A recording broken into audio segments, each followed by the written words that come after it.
before we go deeper into strings, I want to review what strings are.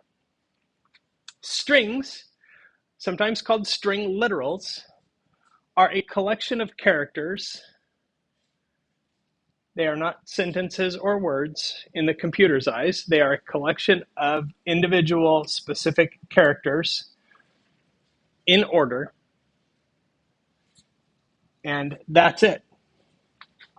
So when a computer sees this string, Bakersfield College, in Python, what it really sees is something more along the lines of this, where each character, capital B, lowercase a, and so on, is part of an indexed list of characters.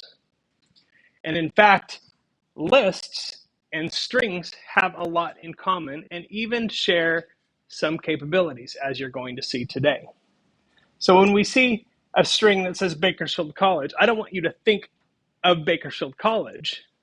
I want you to think about this string as a collection of characters, an indexed list of characters.